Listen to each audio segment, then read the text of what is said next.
Friends, പുതിയൊരു വീഡിയോയിലേക്ക് എല്ലാവർക്കും സ്വാഗതം. സിദ്ധു രംഗനോട് പറയുകയാണ്, ഞാൻ കോടതിയിലേക്ക് പോവുകയാണ്. ദേവിക പറഞ്ഞ പോലെ തന്നെ എത്രയും പെട്ടെന്ന് ചന്ദ്രയുമായിട്ടുള്ള ഡിവോഴ്സിൻ്റെ കാര്യങ്ങൾ കൂടി ഇതിൻ്റെ കൂടെ റെഡിയാക്കണമെന്ന് പറഞ്ഞ് കോടതിയിലേക്ക് പോകാൻ ഒരുങ്ങാട്ടോ. അപ്പോൾ രംഗം പറയാണ്, ദേവിക അങ്ങനെ പറഞ്ഞിട്ടുണ്ടെങ്കിൽ അതിൻ്റെ പിന്നിൽ എന്തെങ്കിലും ഉണ്ടാവും. ദേവിക ഒന്നും കാണാതെ ചന്ദ്രയുടെ ഡിവോഴ്സ് പെട്ടെന്ന് റെഡിയാക്കി അവളെ പറഞ്ഞു വിടണമെന്ന് ഒരിക്കലും ദേവിക പറയില്ലല്ലോ.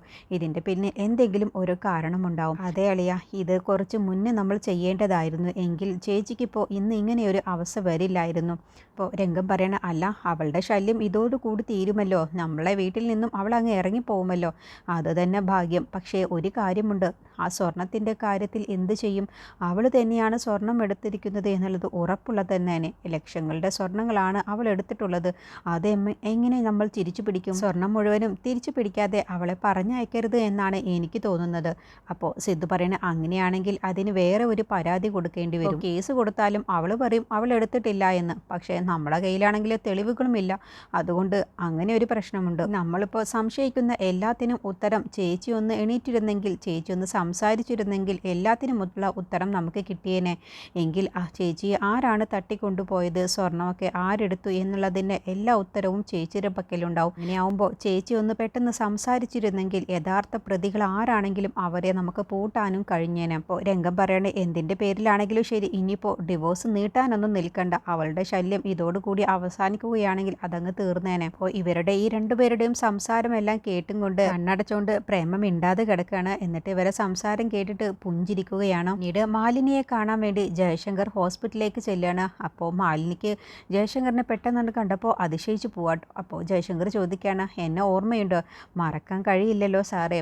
എന്താ എന്നോട് പക തീർക്കുകയാണോ?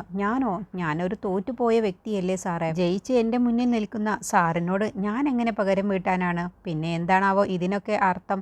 എന്തർത്ഥം? നീ ഒന്നും അറിയാത്തതുപോലെ അഭിനയിക്കുകയൊന്നും വേണ്ട. എന്താണ് സാർ ഉദ്ദേശിക്കുന്നത്? എനിക്കൊന്നും മനസ്സിലാകുന്നില്ല. നീയും നിരഞ്ജനും തമ്മിൽ എന്ത് ബന്ധമാണുള്ളത്? ഞാനൊരു ഡോക്ടറാണ്, നിരഞ്ജനും ഒരു ഡോക്ടറാണ്. നിങ്ങളുടെ രണ്ടുപേരുടെയും തൊഴിലിനെ കുറിച്ചൊന്നും എനിക്ക് അറിയേണ്ടതില്ല. അപ്പോൾ സാറിന് എന്താണാവോ അറിയേണ്ടത്? കഴിഞ്ഞു പോയതൊക്കെ ഞാൻ എണ്ണി സാറിനോട് പറയണം? കഴിഞ്ഞു പോയതൊന്നും കേൾക്കാനുള്ള താല്പര്യം എനിക്കില്ല. അല്ല, ജയശങ്കർ എന്ന വ്യക്തിക്ക് സ്വന്തം മകളുടെ ജീവിതത്തിന് വേണ്ടി എൻ്റെ ജീവിതം തകർത്ത ഒരാളാണ് നിങ്ങൾ. എൻ്റെയും നിരഞ്ജനെയും വേർപിരിച്ച ആളാണ് നിങ്ങൾ. എൻ്റെ മകൾക്ക് വേണ്ടി ഞാൻ ഏതറ്റം വരെയും പോയിക്കോളൂ, അതിനൊന്നും ഞാനൊരു തടസ്സവുമല്ല. നിങ്ങളുടെ മകൾക്ക് വേണ്ടി നിങ്ങൾക്ക് ഏതറ്റം വരെയും പോവാം. എൻ്റെ മകളുടെ ജീവിതം നശിപ്പിക്കാൻ ഞാൻ ആരെയും അനുവദിക്കില്ല. നിങ്ങളാരെയും അനുവദിക്കേണ്ട. പക്ഷേ എനിക്കിപ്പോൾ നിങ്ങളുമായിട്ട് പേഴ്സണൽ കാര്യം സംസാരിക്കാനുള്ള സമയമില്ല. എനിക്കിപ്പോൾ ഡ്യൂട്ടി ടൈമാണ്. ഞാൻ കുറച്ച് കഴിഞ്ഞ് നിങ്ങളോട് സംസാരിക്കാം. എങ്കിൽ ഞാൻ അതുവരെ കാത്തിരിക്കാം എന്ന് പറഞ്ഞാണ് കേട്ടോ ജയശങ്കർ പോകുന്നത്. പിന്നീട് മാലിനി നിരഞ്ജൻ്റെ ഫോണിലേക്ക് വിളിച്ച് ജയശങ്കർ വന്നതിനെ കുറിച്ച് പറയുകയാണ്. അത് കേൾക്കുമ്പോൾ പറയാണ്, കഴിഞ്ഞു പോയതിനെ കുറിച്ചൊന്നും മാലിനി നീ പറയാൻ നിൽക്കണ്ട. സാറിനെ സന്തോഷത്തോടു കൂടി തിരിച്ചയക്കണം. അതെങ്ങനെ സന്തോഷത്തോടു കൂടി തിരിച്ചയക്കും? എന്നോട് ചെയ്ത ചതിക്കെല്ലാം തന്നെ അയാൾ കാണുമ്പോൾ തന്നെ എനിക്ക് ദേഷ്യമാണ് വരുന്നത്. അയാളോട് പക തീർക്കാൻ കിട്ടിയ അവസരമാണ്. അങ്ങനെ ചെയ്യരുത് മാലിനി. കാരണം അദ്ദേഹത്തിന് സുഖമില്ലാത്ത ആളാണ്. പക്ഷേ മനസ്സിൽ ഇപ്പോഴും ആ പഴയ വീര്യമൊക്കെ ഉണ്ട്. അതുകൊണ്ട് തന്നെ സാർ അവിടെ നിന്നും സന്തോഷത്തോടു കൂടി വേണം തിരിച്ചു വരാനും. അപ്പോൾ മാലിനി പറയണേ, എന്നെക്കൊണ്ട് കഴിയുന്നത് പോലെ ഞാൻ ശ്രമിക്കാം. പക്ഷേ അയാൾ എന്നെ വല്ല കുത്തിനോവിക്കാനുള്ള ഭാവമാണെങ്കിൽ പക്ഷേ ഞാൻ വിട്ടുകൊടുക്കില്ല. ഞാനും തിരിച്ചു നല്ല മറുപടി പറയും. എങ്കിലും ഞാൻ ശ്രമിക്കാം. ഞാൻ നിരഞ്ജൻ പറഞ്ഞ സ്ഥിതിക്ക് ഞാൻ എങ്ങനെയെങ്കിലും അയാളെ സന്തോഷത്തോടു കൂടി ഇവിടെ നിന്ന് പറഞ്ഞുവിടാൻ ഞാൻ ശ്രമിച്ചോളാം എന്ന് പറഞ്ഞിട്ടാണ് ഫോൺ വയ്ക്കുന്നത്. അങ്ങനെ നിരഞ്ജൻ നേരെ അക്ഷരയുടെ അടുത്തേക്ക് ചെല്ലുകയാണ്. എന്നിട്ട് പറയുകയാണ്, എൻ്റെ ഡാഡി ഒരു മാന്യനാണെന്നാണ് ഞാൻ കരുതിയത്. പക്ഷേ ഇപ്പോഴും ആ പഴയ സ്വഭാവം ഇപ്പോഴും അങ്ങേരുടെ മനസ്സിൽ വെച്ചുകൊണ്ടാണ് നടക്കുന്നത് എന്ന് പറയുമ്പോൾ, അതൊക്കെ കഴിഞ്ഞു പോയ കാര്യങ്ങളല്ലേ. ഇപ്പോൾ എന്താണാവോ ഡാഡി ചെയ്തിട്ടുള്ളത്? അതാദ്യം കേൾക്കട്ടെ. എന്താണ് കാരണം? എവിടേക്കാണ് സാറ് പോയത് എന്നൊന്നും ഇപ്പോൾ പറയാൻ എനിക്ക് താല്പര്യമില്ല. പക്ഷേ ഒരു കാര്യം മാത്രം നിൻ്റെ ഡാഡിയോട് പറഞ്ഞു കൊടുത്തേക്ക്. മറ്റുള്ളവരുടെ പുറകെ ഈ അന്വേഷിച്ച് നടക്കലുണ്ടല്ലോ, അതൊന്ന് നിർത്താൻ പറഞ്ഞേക്ക്. ഇങ്ങനെ മറ്റുള്ളവരുടെ പുറകെ ഓരോന്ന് അന്വേഷിച്ച് നടക്കുന്നവർക്ക് മനോരോഗമുണ്ട് എന്നാണ് ആളുകൾ പറയുക. എൻ്റെ ഡാഡിക്ക് അതിന് മനോരോഗമൊന്നുമില്ല. പക്ഷേ എങ്ങനെ എൻ്റെ ഡാഡി ഇങ്ങനെയൊക്കെ പെരുമാറുന്നുണ്ടെങ്കിൽ അതിന് തക്കതായ കാരണവുമുണ്ട്. നിങ്ങളുടെ സ്വഭാവത്തിൽ ഇപ്പോൾ നല്ല വ്യത്യാസമുണ്ടല്ലോ. നിങ്ങൾക്ക് നെഞ്ചത്ത് കൈവച്ച് പറയാമോ, നിങ്ങളുടെ സ്വഭാവത്തിൽ ഇപ്പോൾ ഒരു മാറ്റവും ഇല്ല എന്നുള്ളത്? എന്നുള്ളത്? നിങ്ങൾ എന്നിൽ നിന്നും ഒരു കാര്യവും മറച്ചു വെക്കുന്നില്ല എന്ന് നിങ്ങൾക്ക് പറയാൻ പറ്റുമോ എന്ന് അക്ഷരയുടെ ചോദ്യത്തിൻ്റെ മുന്നിൽ നിരഞ്ജൻ ഉത്തരം മുട്ടി നിൽക്കുകയാണ്. അപ്പോൾ നിരഞ്ജൻ പറയണ, ഞാൻ ആരിൽ നിന്നും ഒന്നും മറച്ചു വെക്കുന്നില്ല. നിങ്ങളെല്ലാവരും കൂടി എനിക്ക് കുറച്ച് സ്വസ്ഥത തന്നാൽ മതി. അതുമാത്രം അങ്ങോട്ട് മാത്രം പ്രതീക്ഷിച്ചാൽ പോരല്ലോ. എനിക്ക് എത്ര ദിവസമായി ഞാനൊന്ന് മനസ്സറിഞ്ഞ് ചിരിച്ചിട്ട് എന്നറിയുമോ? നിങ്ങൾ എനിക്ക് അങ്ങനെ ഒരു സന്തോഷം എനിക്ക് തരുന്നുണ്ട് എന്ന് നിങ്ങൾക്കിപ്പോൾ മനസ്സിൽ തൊട്ട് പറയാൻ കഴിയുമോ? ഇല്ല. ഞാൻ നിങ്ങളെ ആത്മാർത്ഥമായിട്ട് തന്നെയാണ് സ്നേഹിക്കുന്നതും നിങ്ങളോട് പെരുമാറുന്നതും. ഞാൻ കാരണം നിങ്ങൾക്ക് ഒരിക്കലും ഒരു വിഷമം വരരുത് എന്ന് ഞാൻ ആത്മാർത്ഥമായിട്ട് ആഗ്രഹിക്കുന്നുണ്ട്. പക്ഷേ നിങ്ങളിപ്പോൾ എന്നോട് പെരുമാറുന്നത് അങ്ങനെ വല്ലതും ഉണ്ടോ എന്നുള്ളത് നിങ്ങൾ തന്നെ ഒന്ന് മനസ്സിൽ തട്ടി ഒന്ന് ചിന്തിച്ചു നോക്ക്. അപ്പോൾ മനസ്സിലാവും. നിങ്ങൾ ഇപ്പോൾ എന്നോട് ചോദിച്ച ഈ ചോദ്യങ്ങൾക്കുള്ള ഉത്തരം നിങ്ങൾക്ക് തന്നെ അപ്പോൾ കണ്ടെത്താനാവും എന്ന് പറഞ്ഞു പോകുമ്പോൾ അക്ഷര പറയുന്ന വാക്കുകളൊക്കെ കേട്ട് നിരഞ്ജൻ്റെ കണ്ണുകൾ നിറയുണ്ട്. എനിക്ക് നിന്നോട് എല്ലാ കാര്യങ്ങളും തുറന്നു പറയാൻ കഴിയുന്നില്ലല്ലോ അക്ഷര.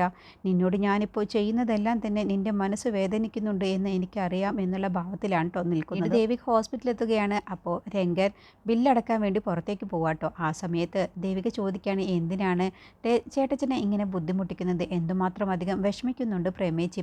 അതൊക്കെ ശരി തന്നെയാണ്. പക്ഷേ ചേട്ടച്ചനോട് മാത്രം ഇപ്പോൾ ഇക്കാര്യം പറഞ്ഞാലേ ന്യൂസ് പേപ്പറിൽ കൊടുക്കുന്നത് പോലെയാണ്. അതുകൊണ്ട് തൽക്കാലം ഇപ്പോൾ ഈ അഭിനയം തുടർന്നേ മതിയാവും. അല്ല, ഇനിയിപ്പോൾ ആ ചന്ദ്ര സ്വർണമൊക്കെ എടുത്തതല്ലേ, അതെങ്ങനെ നമ്മൾ തെളിയിക്കും? അവൾ എടുത്തിട്ടില്ല എന്നല്ലേ അവൾ പറയുകയുള്ളൂ. അതൊക്കെ ശരി തന്നെയാണ്. പക്ഷേ അവൾക്കിട്ട് ഞാനൊരു പണി കൊടുക്കുന്നുണ്ട്. അവൾ എന്നെ കൊല്ലാൻ നോക്കിയതിന് അവൾക്കിട്ട് നല്ലൊരു പണിയാണ് ഞാൻ കൊടുക്കാൻ പോകുന്നത്. ഞാൻ വീട്ടിലേക്കൊന്ന് എത്തട്ടെ, പിന്നെ ഞാനിപ്പോൾ തന്നെ സംസാരിച്ചു തുടങ്ങും. പക്ഷേ ഒന്നും പരസ്പരം ബന്ധമില്ലാത്ത സംസാരമായിരിക്കും. എനിക്ക് ഇതുവരെ കഴിഞ്ഞതൊന്നും ഓർമ്മയില്ലാത്തതുപോലെയാണ് ഞാൻ സംസാരിക്കുക. അങ്ങനെ ആവുമ്പോൾ അവൾക്കും കുറച്ച് ആശ്വാസം കിട്ടുമല്ലോ. പിന്നെ അവൾ ഞാനെങ്ങാനും എല്ലാ ഓർമ്മയും തിരിച്ചു കിട്ടിയിട്ടുണ്ട് എന്ന് അറിഞ്ഞു കഴിഞ്ഞാൽ അത് എനിക്കല്ല, എന്നെ ഓർത്തല്ല എനിക്ക് പേടിയുള്ളത്, സിദ്ധുവിനെയും നിന്നെയും കുറിച്ച് ഓർത്തിട്ടാണ്. ഇങ്ങനെയൊക്കെ ചെയ്യാൻ കഴിയുന്നവർ എന്തു ചെയ്യാനും മടിക്കില്ല. അതുകൊണ്ട് ഞാൻ കുറച്ച് ബുദ്ധിപൂർവ്വം കാര്യങ്ങൾ നീക്കിയാലാണ് അവളുടെ കള്ളത്തരം പൊളിക്കാനും കഴിയും. അവൾ എന്നോട് ഈ ചെയ്ത ചതിക്ക് അവൾക്ക് നല്ലൊരു തിരിച്ചടി കൊടുക്കാനും കഴിയും. നീ എന്നോടൊപ്പം ഉണ്ടെങ്കിൽ എനിക്ക് എല്ലാത്തിനും കഴിയും, എല്ലാതും കണ്ടുപിടിക്കാനും കഴിയുമെന്ന് എനിക്ക് ഉറപ്പുണ്ട്. അപ്പോൾ ദേവിക പറയണ, അല്ല സിദ്ധു ഇപ്പോൾ ഏതായാലും ഡിവോഴ്സ് പെറ്റീഷനുമായിട്ട് പോയിട്ടുണ്ടല്ലോ, അതിൻ്റെ പോലും ആവശ്യമില്ല. കാരണം വിഷ്ണുവും ചന്ദ്രയും തമ്മിലുള്ള വിവാഹം കഴിഞ്ഞതുകൊണ്ട് തന്നെ സിദ്ധുവുമായിട്ടുള്ള വിവാഹം അത് അസാധു തന്നെയാണ്. പക്ഷേ എന്നാലും സിദ്ധുവിൻ്റെതായ കാര്യങ്ങളൊക്കെ ചെയ്തോട്ടെ, ഞാൻ എന്തായാലും പ്രേമേച്ചിയോടൊപ്പം ഉണ്ടാകും എന്നൊക്കെ പറഞ്ഞ് ചന്ദ്രയെ കൊടുക്കാനുള്ള കാര്യങ്ങളാണ് ദേവികയും പ്രേമയും കൂടി തീരുമാനിക്കുന്നത്. ഈ സമയം ചന്ദ്രയും ശരത്തും കൂടി സംസാരിക്കുകയാണ്. എന്നിട്ട് പറയുകയാണ്, പ്രേമ ഏതായാലും വീട്ടിലേക്ക് വരുമെന്നല്ലേ പറയുന്നത്, അപ്പോൾ പിന്നെ നമ്മൾ ചില മുൻകരുതലുകൾ എടുക്കണം. അതിനുള്ള വഴിയാണ് ഞാൻ ഇനി ചന്ദ്രയ്ക്ക് പറഞ്ഞു തരാൻ പോകുന്നത്. ഏതായാലും വീട്ടിൽ വന്നാൽ അവർക്ക് പഴയ ഓർമ്മകളൊക്കെ തിരിച്ചു കിട്ടും, അത് ഉറപ്പുള്ളതാണ്. അതുകൊണ്ട് അവർക്ക് ആ പഴയ ഓർമ്മ തിരിച്ചു കിട്ടാൻ പാടില്ല. അതിനുള്ള വഴിയാണ് നമ്മൾ ഇനി നോക്കേണ്ടത്. അതിന് ഞാൻ നിനക്ക് ഒരു മരുന്ന് തരാം. അത് നീ എങ്ങനെയെങ്കിലും പ്രേമയെ കൊണ്ട് കഴിപ്പിക്കണം. അതാണ് നിൻ്റെ മിടുക്ക്. അതിപ്പോൾ എങ്ങനെയാണ്? ദേവിക കൂടി ഉള്ളത് കൊണ്ട് അത് സാധിക്കുമെന്ന് തോന്നുന്നില്ല. അത് തന്നെയാണ് നിന്നോട് പറഞ്ഞത്. പ്രേമയുടെ ഭക്ഷണത്തിൽ എങ്ങനെയെങ്കിലും ആരും കാണാതെ പൊടിച്ചു ചേർത്താൽ മാത്രം മതി. ഒരു കാരണവശാലും അത് ഒരാൾ പോലും മറ്റാരു പോലും കഴിച്ചു പോകരുത്. കാരണം അതെങ്ങാനും കഴിച്ചിട്ടുണ്ടെങ്കിൽ പിന്നെ ആ ആൾ മെൻ്റൽ ഹോസ്പിറ്റലിൽ പോയി കിടക്കേണ്ടി വരുമെന്നുള്ളത് ഉറപ്പാണ്. അതുകൊണ്ട് ഒരു കാരണവശാലും ദേവിക കാണാനും വരരുത്. ദേവിക കണ്ടാൽ ഉറപ്പായും ഇത് എന്താണെന്നുള്ളത് അവൾക്ക് അന്വേഷിച്ച് കണ്ടുപിടിക്കും. അതുകൊണ്ട് വളരെ സൂക്ഷിച്ച് വേണം കൈകാര്യം ചെയ്യാൻ. പ്രേമ ഭക്ഷണം കഴിക്കുന്നതിൽ എങ്ങനെയെങ്കിലും പൊടിച്ചു ചേർത്താൽ മതി. അതോടുകൂടി പ്രേമയ്ക്ക് പിന്നെ കഴിഞ്ഞതൊന്നും ഓർമ്മ വരില്ല. അങ്ങനെ ചന്ദ്ര ശരത്ത് കൊടുത്ത ആ മരുന്നുമായിട്ടാണ് വീട്ടിലേക്ക് പോകുന്നത്.